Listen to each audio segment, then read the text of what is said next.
Welcome to the Libido Lounge, where we focus on all things love, lust, and libido. We believe that fabulous sex is important to health as exercise and good food. Hi, I'm Dr. Diane Mueller, your Libido Doc, and in today's episode, we're going to bust down myths about female sexuality. There's so many myths that are in our culture and society between the media and more, and we are going to bust these myths down and tell you what you really can believe. When I was in college, I remember a story from a friend of mine who had spent the night at a fraternity house, and the next morning when she left and was walking home, there was fraternity boys that were yelling out the window at her, that were hooting, that were calling her a slut, that were really being very mean and defaming her. And I remember so clearly feeling and almost creating a story from this experience that she told me inside of me that sexuality was not safe as a woman, right? And there's so many problems still in our culture. We are starting to break down more and more walls, but one of the things we still have is a huge level of incongruency between the masculine and feminine, between males and females around sexuality, meaning men oftentimes are revered, they're given high fives, etc. if they are promiscuous, if they're having a lot of sex, and women oftentimes are shamed. And it really also opened up my eyes at a very young age, the importance of talking about these things and of making these topics less taboo, because all it takes is one instance like this for the trauma to impact women so greatly that it's so easy to become shut down. It's so easy to develop shame or guilt or fear around sex just because of how society presents what sexuality should be as a woman. So that's why this show today I feel really, really passionate about. I think it's a really important topic to break down the myths of sexuality. And the first myth I want to break down is this myth about orgasm. So oftentimes through porn, which I'm not saying is good or bad, there's good and bad parts of it. Oftentimes porn has led men and women alike to think that it's super easy for women to have orgasms, especially vaginal orgasms. Now, porn has its positive side. There's definitely conscious porn and good porn. There's not conscious porn and problems with that. So that's something we'll discuss more on another episode. There's times where it's really, really healthy and times that I have seen it be detrimental. So it's not necessarily about what it is, it's about what type you're using and how you're using it. But again, that's something we'll cover in the future. For the purpose of this conversation, what I think is really important to illustrate is orgasms are not easy for a lot of women, especially when it comes to vaginal orgasms. Our erectile tissue as females have so much erectile tissue, as much erectile tissue as men. However, a lot of the erectile tissue is the strongest, the potent part of our erectile tissue is really in the clitoris, which is exterior, but also goes interior. And so if the clitoris is not in a position anatomically, meaning sometimes for some women, the clitoris is positioned away from the vaginal opening. In situations such as this, it is harder for women to have orgasms than if this erectile tissue is closer to that vaginal opening, right? So there's a huge misunderstanding that orgasm should be super easy, and that oftentimes is due to the porn industry, like I said, due to how people talk about it. And yes, for some women, there is an ease to this. For other women, it does take a long time to reach orgasm, and a lot of foreplay is needed. So because of that, one of the things that can sometimes happen is this vicious cycle. In medicine, I like to talk about vicious cycles a lot because vicious cycles are these situations that we get into where we don't get ourselves out of them very easily, and they usually have something to do with the mind. Now, in a vicious cycle that has something to do with the mind, what will wind up happening oftentimes when we're talking about sexuality is it's so easy to not have an orgasm very easily and then internally think, What is wrong with me? Why can't I do this? This should be easier. There's something wrong. Or if the man that you're with, if you're in a hetero relationship and the man that you're with thinks that it was normal for you to have an orgasm quickly, then he might feel that he's not providing. He might feel that he's doing something wrong. And this internal, almost like psych yourself out type of scenario can happen, where then when you're in an intimate moment again, all of a sudden the stories and the thoughts can start creeping in, and the stress response can go up, and the pressure. Well, sexuality is not about pressure typically, right? We don't necessarily perform very well in the bedroom when we're under pressure.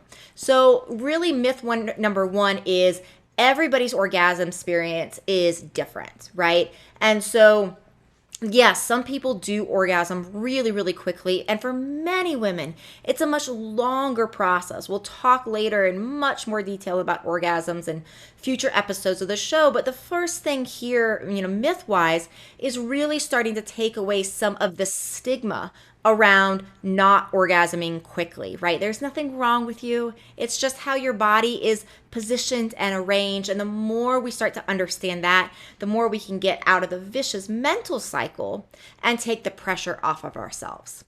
Another myth that I see come up oftentimes is that the vulva must look a certain way. There's a lot of misunderstanding that vulvas are only beautiful if they look like this, and the lips or the labia look like a certain way, and the hair is a certain way, and it's trimmed a certain way. And there's actually research that is showing that how we feel about our genitals, our genital image as it's called, is related to our ability to enjoy sex in bed. And so I actually had a girlfriend do a really, really cool project, a beautiful project, where she, with consent, has been taking pictures. She's so far done this, I think just over a couple weekends now, taking pictures of women's vulvas. And the idea with this is to put them next to each other and to help women understand that just like faces and legs and everything else about the human body is different and uniquely perfect and uniquely beautiful, that vulvas are the same way. I would definitely encourage you, if you've never taken a look at your vulva, to do so, to start to form a relationship with your vulva. And this is because we see in research this link between your vulva, how you feel about how it looks, and sexuality. So vulvas are not supposed to look a certain way. They can be beautiful in so many different shapes and sizes and colors and looks and hair and no hair. And it's about your relationship with your vulva and what feels beautiful to you and to your partner. Another myth, and I sort of tapped into this a little bit, is that men have more erectile tissue than women. That is not true. Women actually have a very similar amount of erectile tissue as men. One of the differences, however, is the erectile tissue of women is slower to respond. So when we are turned on, when we are feeling pleasure, what is supposed to happen is you're supposed to get the circulatory system is supposed to increase blood flow to the erectile tissue. This is very easy to see in men, but it also occurs in women. And the time that it takes for the erectile tissue to become engorged, to be swollen, to really become extra sensitive, it's a slower response time in women. So that's one of the reasons why sometimes orgasms take longer, like we talked about, why women oftentimes need more foreplay, is because due to our own physiology, the own way, our own unique way as women of how our bodies respond, it's going to take longer for that blood flow to get to the erectile tissue. Myth number 4 is going to take us way back to the beginning story of it is okay for men to be promiscuous, but not women. Obviously, that's a big myth, and I wanted to throw that in here just because I think it's a really important thing that we start breaking down these stigmas, the words that are often used for weak or mean, such as pussy or cunt, right? These types of words are actually talking about the female genitalia, which is beautiful and perfect and is all its unique shapes and sizes and has so much for potential for pleasure, for hormone balancing, and so much more. So this whole thing around it's okay for men to be promiscuous and not women, really got to break down that stigma of sexuality, and we really need to, as women, start owning our own sexuality more and more, and and stop the slut shaming. If you want to be promiscuous, I encourage you to do so safely. But essentially, if you want to do that, there should be nothing wrong with that, right? There's nothing that's different with men and women that way. Another favorite myth of mine is about vibrator addiction. So this comes up a lot. So many people are so nervous about using vibrators that they start using them, they're going to become addicted to them, or they're not going to be able to provide pleasure for their partner, for their husband, for their lover. And this is just simply not true. What we see in research is that for some women, when they have an orgasm after sex or when they use a vibrator, sometimes there's a short refractory window where the nervous system changes and there's a change in sensitivity, either hypersensitive or actually a little bit numb. That happens also for some women, not just with vibrator use, but that happens with sex. And it's a very low percentage, and it only lasts a very short little while, usually just a few minutes. So you're not going to get addicted to your vibrator. In fact, a vibrator is a great way of learning about your own sexuality, learning what turns you on, and helping you get educated about your own turn-ons so that you can share that with a partner. Another thing we see, another myth-wise, is that women with a partner are more sexually satisfied than women without one. That one's really important to hear. So I'm going to say that again. The myth is that women with a partner are more sexually satisfied than women without one. And actually what we see in research is this is not true. That women without partners are oftentimes more sexually satisfied than women with them.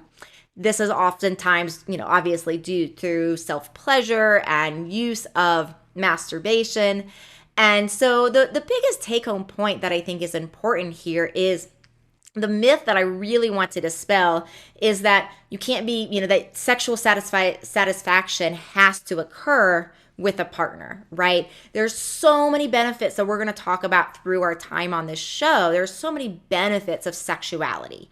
One of the things I talk a lot about is sexuality as a core, foundation of health. Right? We talk about exercise and diet and sleep and water and all these things, but we're not yet talking in medicine enough about how much sex can improve our health, can improve our hormones, can improve our life, our happiness, our sleep, all these different things, right? And so if you're partnerless right now, I don't want you to be dispelled by feeling like you can't engage in this material, right? There's so much that you can do and achieve from a satisfaction standpoint just by becoming more competent, more interested in your own self-pleasure and your own masturbation, by falling in love with your genitals, right? By looking at your genitals, having a new relationship with them, your body image, that sort of thing. Another myth is sex drive is supposed to decline with age. And this one's a little bit of a tricky one. There's something that often happens in medicine where sometimes things that are common, we start to say that they're normal. And there's a big difference between, hey, this happens to a lot of people versus this should happen. Now, we certainly do see things change with age, right? So we can certainly see, for example, there's a lot of things commonly that happen, right? So we see things like oftentimes cardiovascular system can change and blood sugar can change and weight can change and people can be in a lot of pain, and all of these things do not promote sexuality, right? But those are examples of things that are common to have happen. But in health and in wellness, if we keep our body alive and thriving and we work on our diet and we help our blood pressure, we work on our blood sugar, we can actually have a major sex drive as we continue to age. One of the stories that I also am enjoying telling is this kind of interesting story that was about my grandfather. My grandfather passed, and we were all sitting around as a family talking family stories about grandpa. And one of the things that I actually found out was after my grandma had passed many years prior, about 2 decades prior, and my grandfather had started dating, my aunt was actually finding condoms around my grandfather's house. And this was when he was in his 70s. And obviously, this is not like a cool thing from a standpoint of like, grandpa, take care of your situation, right? Throw the condoms in the garbage and maybe hide them from your kids and your grandkids. So that part is a little awkward for sure. But the cool thing about it is, wow, Grandpa had lost his wife at a fairly young age, got back out there, met another woman, started dating, and was still in his 70s. I don't know what was happening after that, but he was still in his 70s, very sexually active, at least according to the trail he left behind. So we do see things with age for sure. We do see things like hormones change. DHEA is a major hormone that does decline in many people with age that can really help with libido and sex drive. We'll talk about that more as we go. So we do see things like that change, but the whole concept here and the myth around that sexuality and sex drive really has to decline, it doesn't have to. Just like so many other things in life, like we can stretch to stay limber as we age. We can move to stay fit. We can choose good diets, and we can not drink too much to make sure we stay healthy and strong. There's all of these choices that we get to engage in as humans. And continuing to keep our sexuality robust is a great way of continuing with health and happiness through the aging process. Another myth is really this whole thing around sex not being a cornerstone of health. So I kind of alluded to that a little while ago when I was talking about food and water and exercise and all of these types of things around the foundations of health. And I am really working more and more to help people see that sexuality is actually part of a healthy life. When we see what sexuality does for connection, for relationships, this whole thing that's been talked about for so many years, like makeup sex, right? You guys know that term and that concept. So why is makeup sex so good? Well, in part, it's because there's hormones, there's adrenaline, but also there was a rift. There was a separation. And then all of a sudden, two people are coming back together again. And the reason why sex is such a cornerstone of health is because it can help keep relationships strong. It can help keep couples feeling loved and cared for. It releases oxytocin, right? Oxytocin helps us to balance our stress hormone. It can balance stress. It can potentially help with weight loss. It helps with brain function. It helps with our dopamine. It helps with motivation. So many different things can actually improve in our health, in our happiness with sex. And that's why I feel a little frustrated about where we are still in our society. It's part of the motivation for doing this podcast, right? Is I feel a little frustrated around where we are in our society around sexuality, which is such a normal part of human existence. And it's still such this topic that is talked about with the hand over the mouth and whispered in the corner at dinner parties, between girlfriends and these sorts of things. And, really normalizing and saying this is actually part of a cornerstone of health is healthy sexuality. So my goal here is really to help you improve yours and to improve your life through improving this cornerstone.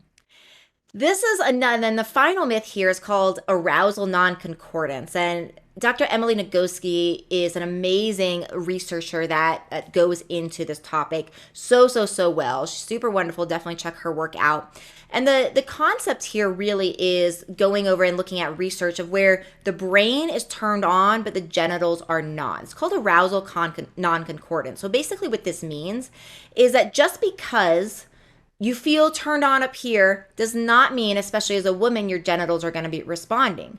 As a man, this also actually applies, but women, it's even stronger, this kind of dissociation, which also means that you could be very lubricated, genital-wise, and you could not be turned on in your brain at all. So what this really means is if somebody wants to know if you're turned on or not, what they should do is ask. If you feel turned on in your head, if you feel turned on in your body, but your genitals are not responding, there is this non-concordance, and it could be that the blood flow has not gotten there. It could be that it was a stressful day and the nervous system signal has not gotten there. But we need to stop assuming that just because of whatever is happening with the genitals, it may or may not mean turned on. So that's the conclusion for today. The idea is that when you understand these myths, you can start to break down the barriers that come with them. So when you understand that just because, if you're listening as a man and you have a woman partner, if you're understanding that just because the genitals aren't responding, right? Just because there's no wetness, she could still be so horny for you, right? When you understand some of that, when you understand that sexuality is a normal part of health, that we can make it last as we age, that we can not become addicted to our vibrator, all of these things, right? All of these things are so important in really breaking down these myths. So that's it for today's episode. I actually went over 9 myths today. The 10th will be a secret myth we'll cover in the future. So there's a little teaser to a future episode for you. And we'll see you in another one. Thank you for listening to the Libido Lounge. Please don't keep me a secret. Please share this with your friends.